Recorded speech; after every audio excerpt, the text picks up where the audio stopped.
A murder had happened. What exactly is law and order situation in place?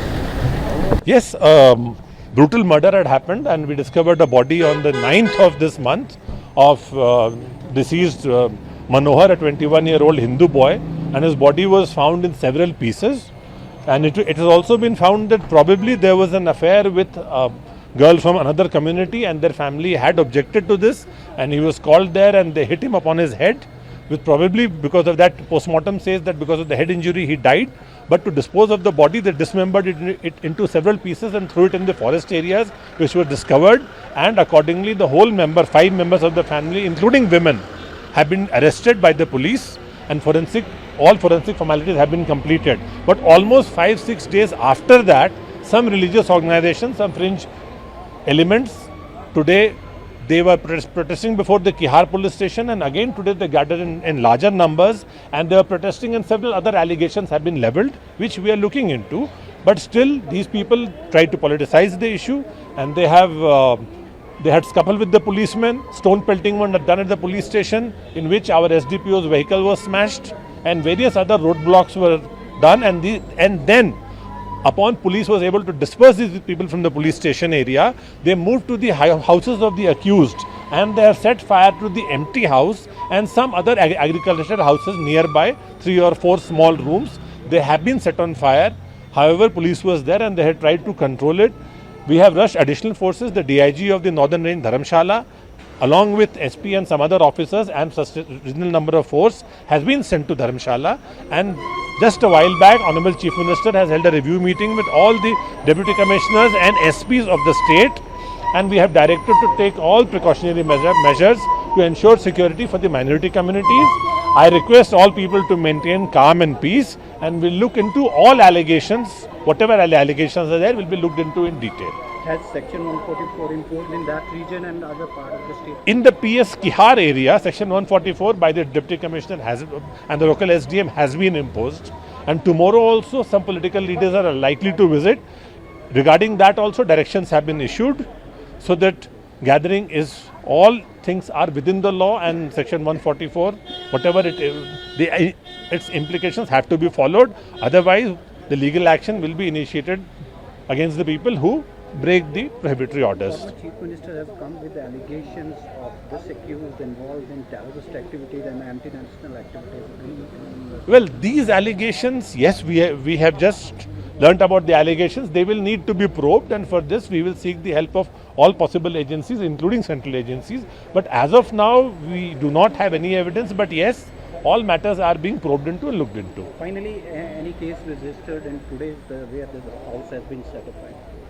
I am yet to get a report because it's a slightly area, and as of now the SP and the DC are on the spot and we are not able to connect with them, but I am sure legal action, whatever required, will be taken.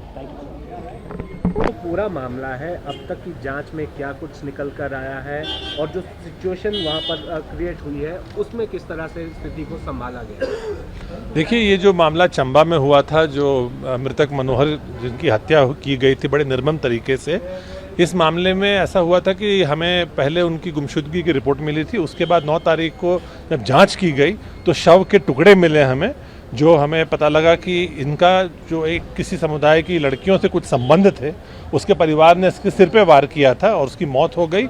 और उस लाश को ठिकाने लगाने के लिए उन्होंने उसको टुकड़ों में काट कर भेजा। उसके बाद इस परिवार के पूरे 5 लोग तो पुलिस द्वारा गिरफ्तार कर लिए गए, शव का पोस्टमार्टम करा लिया गया। उसके लगभग 6-7 दिन बाद कुछ लोगों ने इस मुद्दा बनाया और आज किहार थाने का घेराव किया। वहाँ पर पुलिस से धक्का मुक्की की, पथराव किया, SDPO की गाड़ी भी तोड़ी। उनकी कुछ कई और मांगे थी जिस पे जांच की जा रही है। पुलिस ने और प्रशासन ने अपनी पूरी कार्रवाई कर दी है। आज DC और SP चंबा मौके पे गए थे, उन्होंने उनको जाके कंपनसेशन दिया है जो मृतक के परिवार को। पर ये गुस्साई भीड़ जिसमें कुछ राजनीतिक लोग भी जुड़े हुए थे, उन लोगों ने इसको किया और उकसाया, और उन्होंने जो उनके खाली घर थे और कुछ जो पशुओं के लिए घर, उसको आग भी लगा दी गई, जिसको DC SP और पुलिस ने रोकने की कोशिश की, पर उनकी तादाद काफ़ी ज़्यादा थी।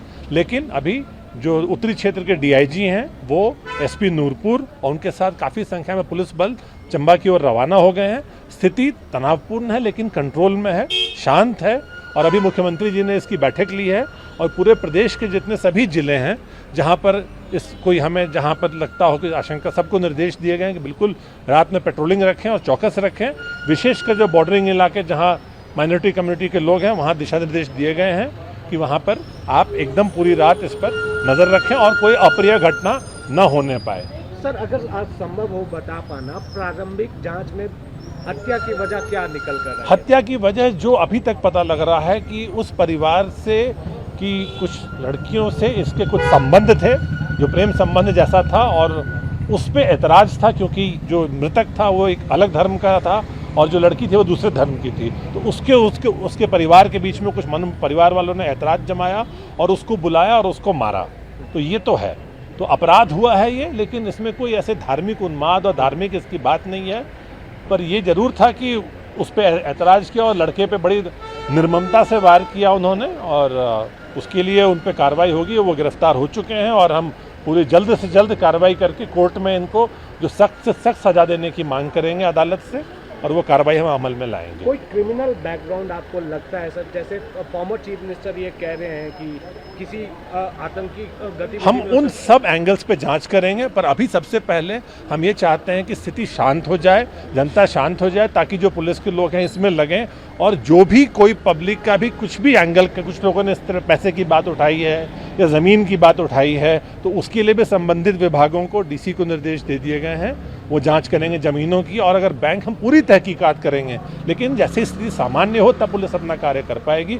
मैं चाहता हूं कि सब लोग से सहयोग दें, इस मामले में शांति बनाए रखें, और मैं पुलिस को अच्छा आश्वासन देता हूं कि हम इसकी जड़ तक पहुंचेंगे, और जो भी व्यक्ति इसमें संलिप्त है, चाहे वो कहीं का भी हो, उसके खिलाफ पूरी कानूनी कार्रवाई अमल में लाई जाएगी। धन्यवाद।